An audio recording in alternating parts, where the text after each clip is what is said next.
Once we get out of the sensory motor stage and we are now equipped with symbolic thought, we can start to use that symbolic thought to accomplish some pretty cool stuff. So the pre-operational stage comes right after the sensory motor stage, and this spans from about age 2 to age 7. We start to see language, and because we have symbolic thought, not only can we use language, but we start to develop concepts, those mental schemes.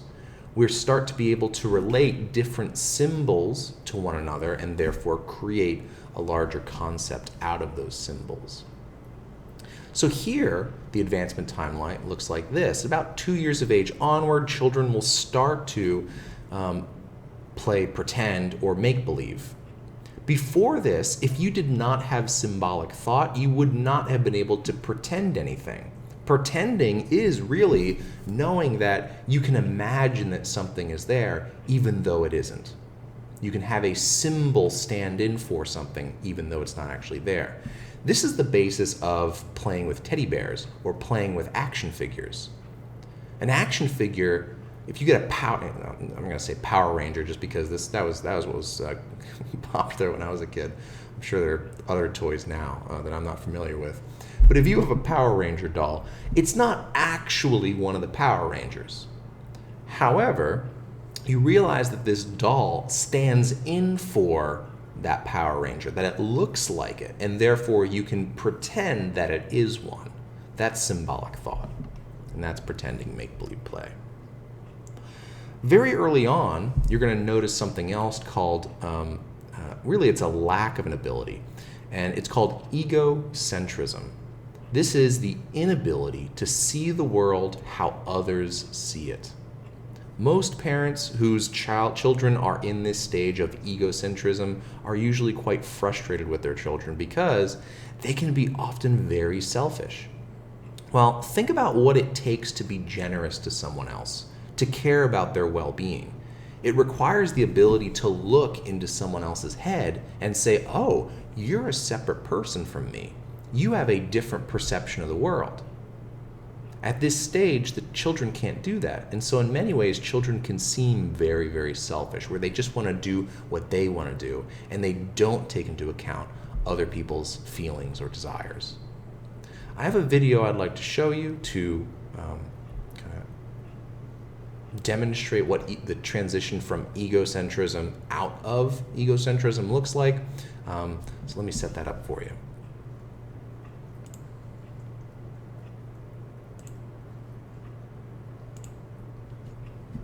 You're gonna have a tea party with Play-Doh. I'm sure myself. You're sure? No! Well, you've probably discovered that however smart your 3-year-old is, she doesn't seem able to put herself in someone else's mental shoes, to imagine how they think and what they believe. Perhaps you thought your parenting skills were to blame, but scientists suggest that understanding other minds is a skill that may not be fully developed until a child is about 4. To learn how children's social skills evolve between about 3 and 4, researchers use something called a false belief test. What do you think's in this box? Looks fairly obvious, doesn't it? Crayons? But let me show you. I filled it full of candles. Alright, now I close it up again. While you and I have been having this conversation, Snoopy has been down here, asleep. Doesn't know what we've talked about. But let's bring him into the conversation. Now I have another question for you. What do you think Snoopy will say if I ask him what's in this box? Crayons, obviously. What else could anybody possibly say? Well, watch this 3-year-old. What do you think is inside this box? Let's open it up and see. Candle. Now, you can ask the child what appears to be a very simple question about that. What did you think was inside the box when you first saw it? They say, oh, I always thought that there were candles in this box. Then you can ask them about someone else. So you can ask them about Snoopy. Snoopy's been sitting here. He hasn't seen this box. He's never seen us open it up. What does Snoopy think is inside this box? Candles. children say the same thing. Snoopy will think there are candles inside of this box. What that indicates is that the children's view of how minds work is very, very different from the view that you and I would have. Did you see it? In the mind of the 3-year-old, everyone sees the world much the same way.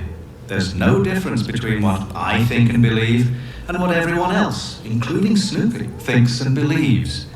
It is, in a sense, a naive and innocent view of the world, a kind of mental Eden. And then, about 4, comes the fall from grace. Now, if you take the 4-year-old, quite typically the 4-year-old will tell you that, as a matter of fact, he thought there were crayons in the box, and then he found out that there were candles in the box. You can ask him about Snoopy, and he'll say, oh no, Snoopy will think that there are crayons in this box. Wait, why will he think that? Because it's a crayon box. Mm-hmm, that's right, and that's going to make him think they're crayons. What's really in the box? Candles. Right. And then you get the 5-year-olds who are just utterly blasé and think that this is such an obvious thing, it's silly even to ask the question. What that shows is that by the time children are 4 and 5, they have a view of the mind that looks much more like our view of the mind. They understand that things can be tricky and deceptive, that you can change your mind, that things aren't always the way that they seem, and that gives them a very different vision of how the mind works and how people work. Remember, we're sharing this. Oh, I need that. And then it's my turn. Children who pass the false belief test now understand that other people can have different beliefs, even mistaken beliefs. Some scientists suggest that this test is further evidence of innate brain circuits specialized for reading other people's minds. They call it a theory of mind mechanism. Okay.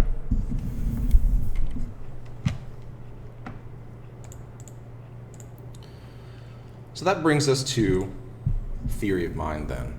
If egocentrism is an inability to see how other people see the world, that is, in this situation, in the children who are younger than 4 years of age, they may look at that crayon box and say that, well, since I know that there are candles in there, everyone must know that there are candles in there.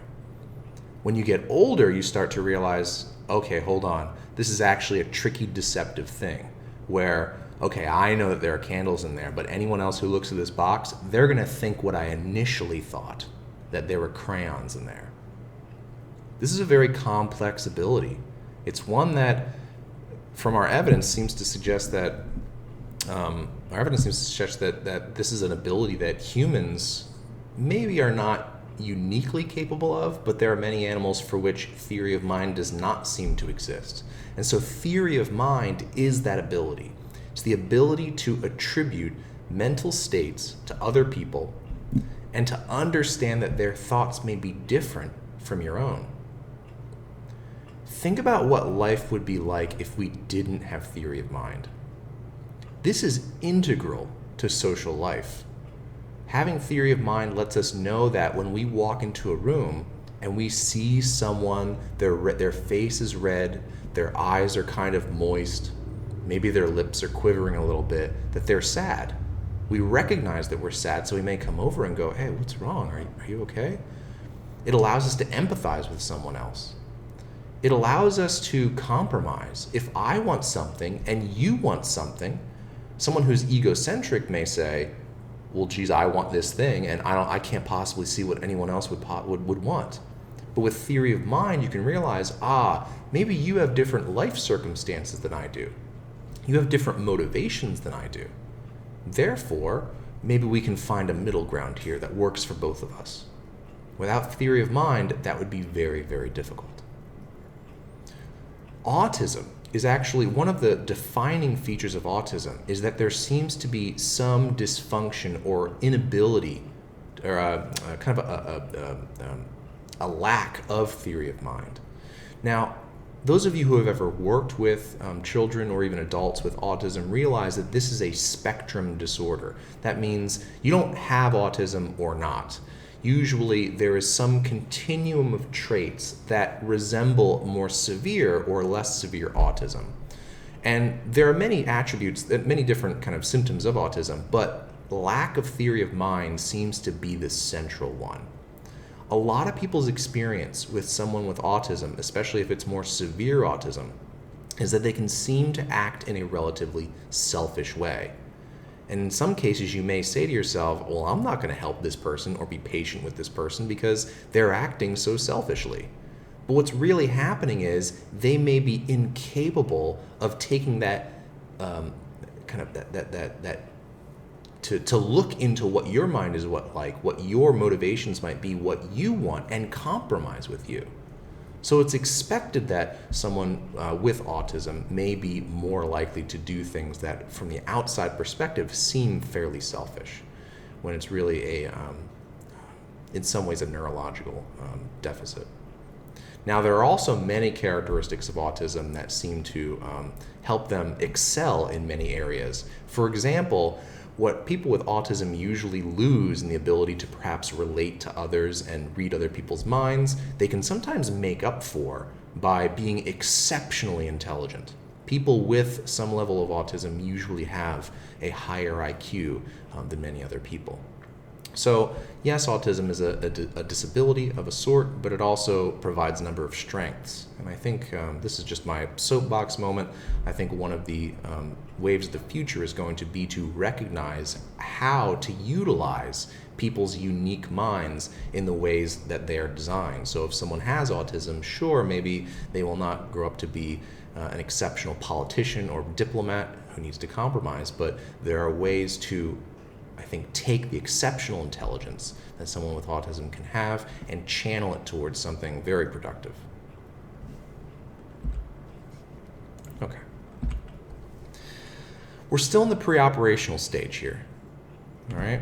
At this point, another limitation that someone in the pre-operational stage will have is something called centration. And this is the tendency to focus on one feature of an object and not other features.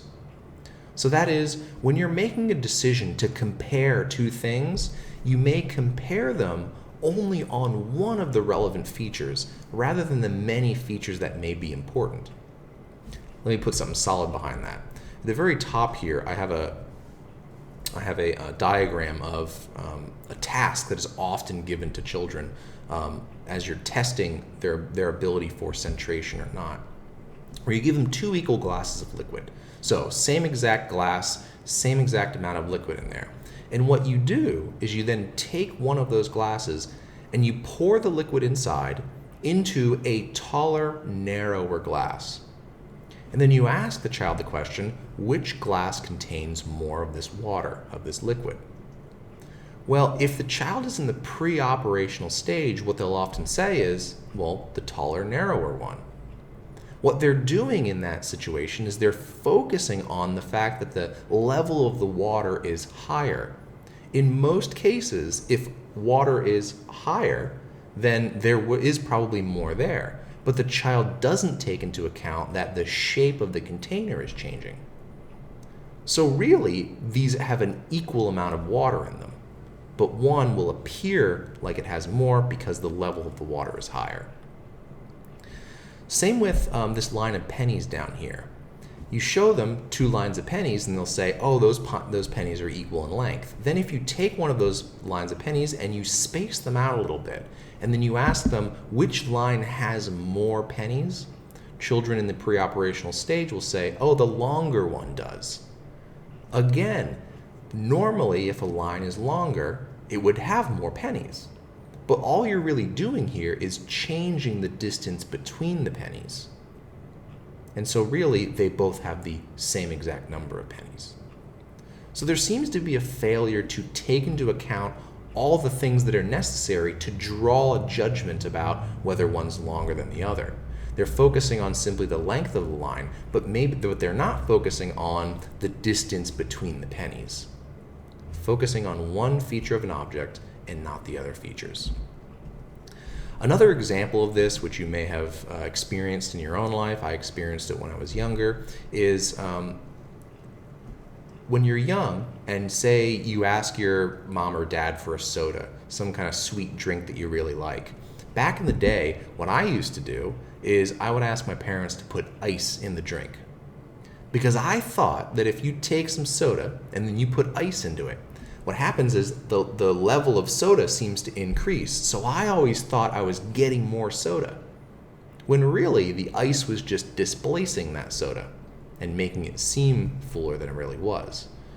Usually what happened was I would get less soda, because what they'd be able to do is give me less soda, put ice in there, and so it was a mixture of water and soda. Probably somewhat healthier, good for me, but I was fooled by that. You get out of centration, and then you realize, oh, the ice is just making the soda look taller.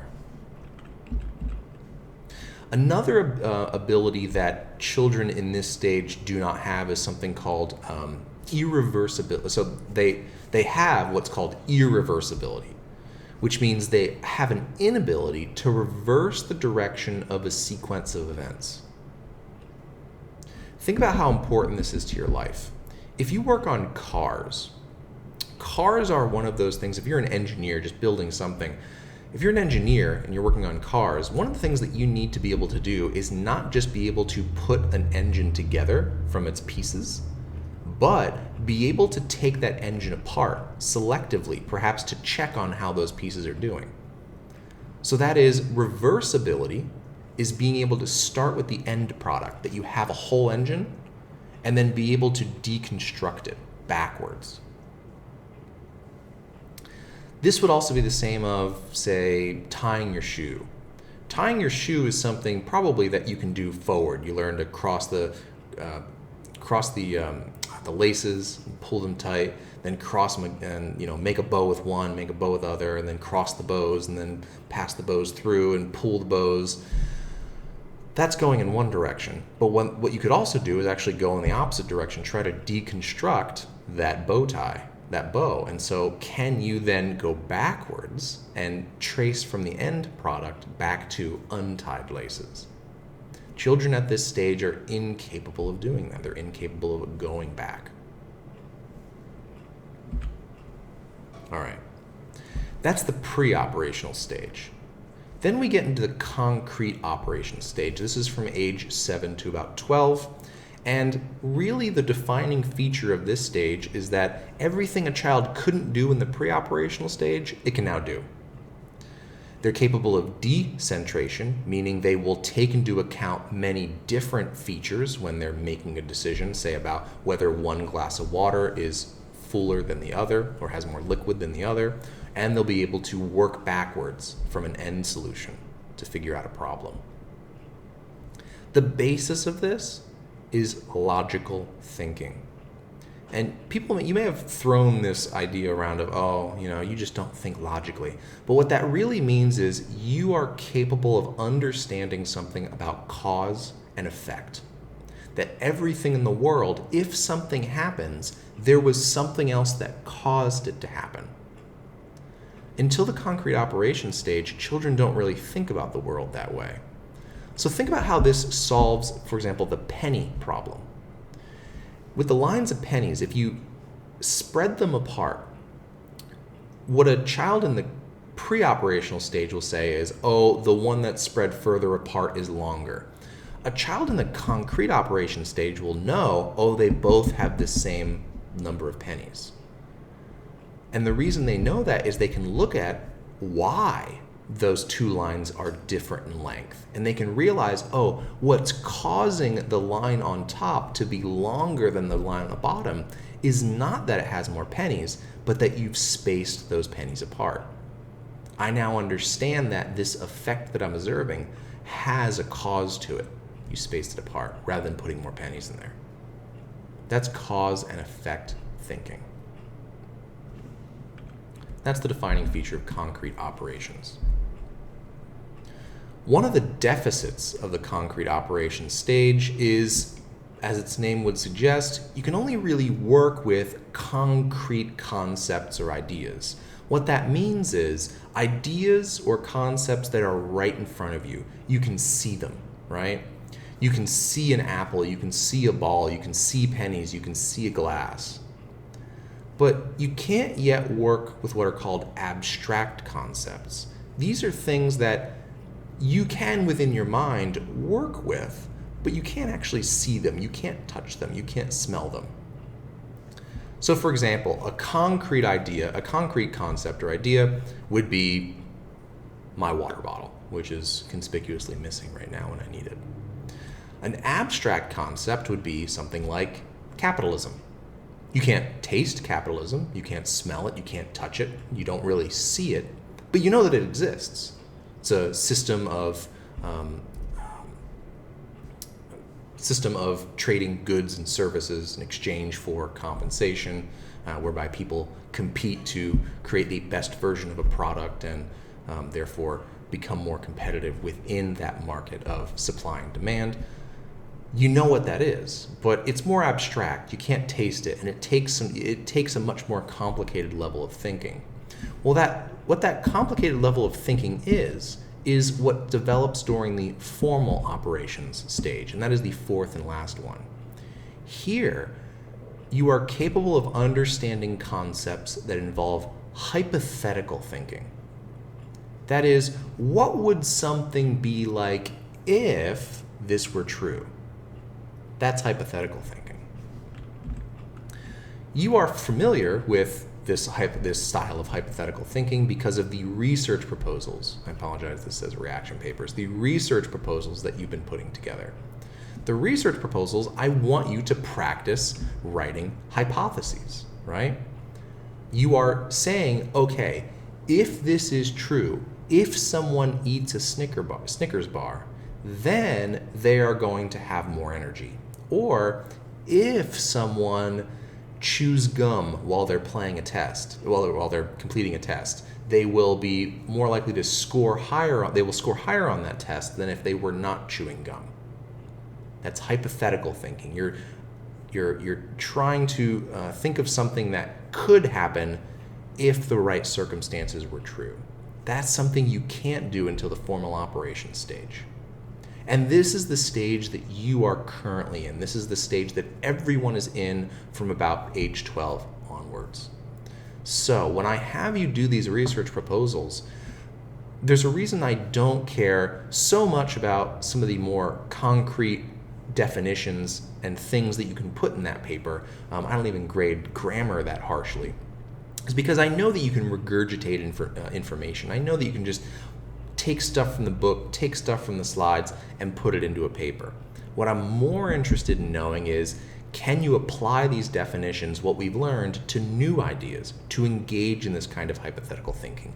I want to work out your formal operational thinking, your hypothetical thinking.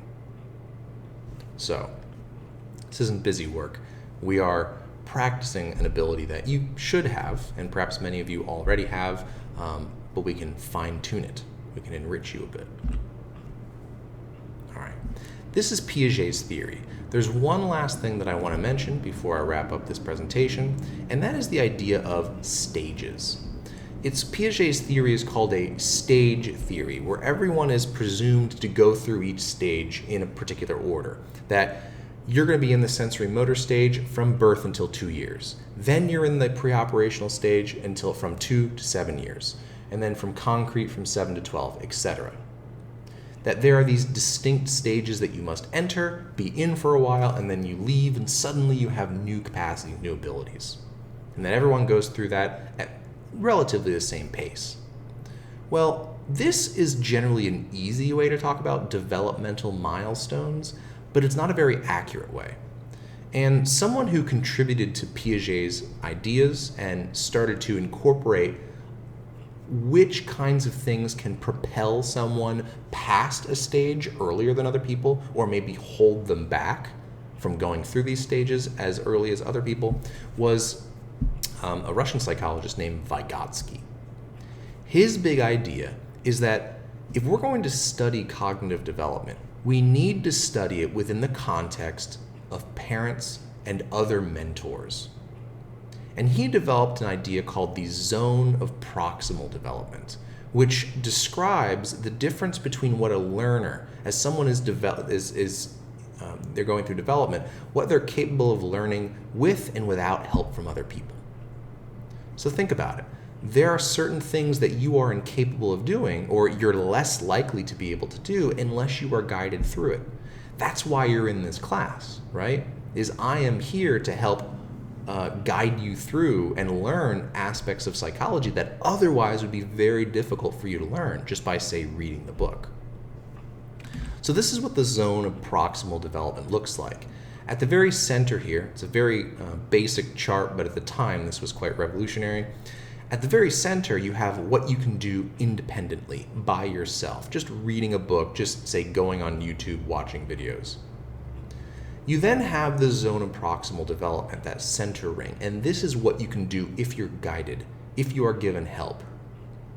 And then at the very outside, you have what you can't do even if you were guided. So there are some things that, unless you've built up the ability to do it, you're not going to be able to do it, even if someone is helping you out. So he developed this zone of proximal development, emphasized how parents, teachers, coaches, people like that are important for pushing someone through the stages of cognitive development. One idea that he found very enlightening, and which people have latched onto since, and many learning styles are built on this concept now, is the idea of scaffolding. Scaffolding is when, as you are trying to teach someone something, what you do is you give them increasingly more complicated challenges. So as time goes on, you're trying to teach someone something, you give them increasingly more complicated challenges to lead them towards whatever they're supposed to know. Scaffolding is something that they use in buildings, in construction, whereby you might have this central building that you're building, but then you have these scaffolds on the sides that the construction workers can use to get to places that they wouldn't be able to reach otherwise because the building's not ready yet. That's scaffolding. And so you can apply this to learning as well, that you're creating these support structures for the child or for the person to learn. For example, if you were learn to drive, one of the things you may have done in learning to drive is been scaffolded. When you first got into the car, the first thing your parents probably taught you was how to hold the wheel, where your feet should be positioned, how to check your rear view mirror, how to shift, how to turn the headlights on and off. You had to know the really basic stuff first before you even started driving the car. Then once you had that basic information, then maybe your parents had you, or your driving instructor had you start to drive around in an empty field. That is just a bunch of open grass, nothing that you could possibly run into. You're just trying to get a sense for how fast a car goes when you accelerate and how long it takes for you to brake, and how to drive, how to turn the wheel. Once you were good with that, you were scaffolded to that level, then maybe you went to an empty parking lot and drove around there. Then maybe you were taken to a parking lot with some cars in it where you had the potential to crash into something, and so you were upping the risk a little bit.